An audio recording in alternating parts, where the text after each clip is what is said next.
Hello everyone and welcome to SUNUP. I'm Lyndall Stout. We hope you're having a great holiday season.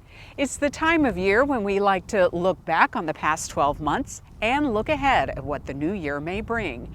Today we're covering crop and livestock markets as well as agricultural policy. Let's begin with SUNUP's Curtis Hare and OSU Extension Livestock Marketing Specialist, Dr. Derrell Peel.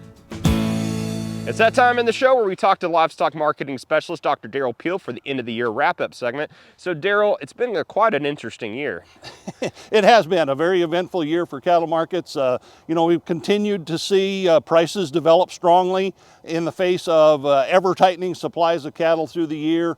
But we've had lots of issues along the way. We've had drought, we've had lots of rain at times, we've had all kinds of things impacting these markets as we go. So let's kind of start just here locally with Oklahoma. Drought really kind of reared its ugly head in the summer. So how did that really impact cattle prices here?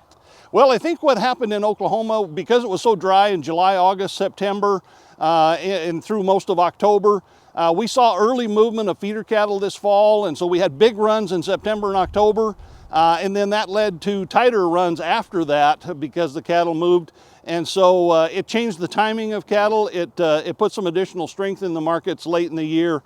And again, we've continued to see, we've had record prices across the board for cattle at some time in 2024. And we're finishing the year very strong and maybe back close to those record levels. And for stocker cattle, that had the drought had an impact, especially when it comes to wheat pasture right here. Yeah, we had very late development of wheat pasture. It looked like we weren't going to have it, and then with the rains we got starting at the very end of October, some wheat pasture comes on, and so there was some additional demand then after that. Kind of relieved producers from the standpoint of the stocker cattle and the wheat pasture grazing, and also provided a lot of relief to cow-calf producers by refilling some ponds and replenishing their water supplies for the winter. It was definitely much needed. So let's kind of take a step back. One thing we talked a lot about was herd rebuilding. And have you seen that that's happened at all? And kind of walk us through why the herd was shrinking. Yeah, we've been in contraction mode in the cattle industry sort of cyclically for several years. We peaked in 2019, got a little bit smaller in 2019, 2020, but then the drought kicked in on a national basis and sort of moved around the country in 2021, 22, 23. That prompted additional liquidation. So we find ourselves coming into 2024 with the smallest inventory of cattle, depending on which category you look at, but all of them are multi-decade lows in cattle numbers. And so, that has set up the strength that we're seeing generally in markets. Obviously, it has implications for beef production as well. Now, interestingly enough, beef production fell in 2023, but then in 2024, we expected additional reductions, but we really didn't see as much as we thought. In fact, ending up the year, we're going to be about equal to last year, and that's because feedlots have been able to not see their cattle inventories drop as far as we would have expected. But it's a temporary thing. It's kind of, they're trying to hang on to numbers as best they can. And so they've been able to avoid the reductions in inventories that would lead to tighter beef production in 2024. And for the world, how is that impacting things as well?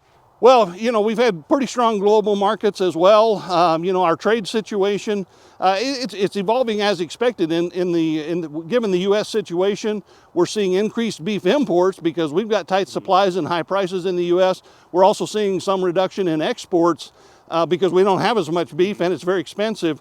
But at the same time, markets are still pretty strong. In fact, late in the year, we started to see some sort of recovery in some of our markets so that they either were not down or not down as much as they had been earlier. So all in all, the global market has held up pretty well, continues to be very supportive of the U.S. market. And sticking with this and, shifting towards policy, which I know is not necessarily your specialty when it comes to U.S. politics, but with a new administration coming in and the word tariffs is floating around, is the market reacting at all yet to that? And what do you expect going into the new year? Well, I think the main issue right now is just uncertainty, right? We just don't know what's going to happen. Tariffs have the potential to be a significant negative impact on much of agriculture, including the cattle and beef markets. But right now, the biggest issue is that we simply don't know what the new policies will be. So I think there's going to be a lot of uncertainty. There will continue to be a lot of volatility in the markets. And so even though we have a very bullish outlook in general from a supply standpoint in the cattle and beef industries, there's also a lot of potential for markets to be very volatile. That means producers need to sort of continue to do risk management and protect those points in time when they have to make marketing decisions. Well, in all that, we actually had kind of an interesting year and a really great year for this summer, because me and you, we went to Scotland together, and that was a great time.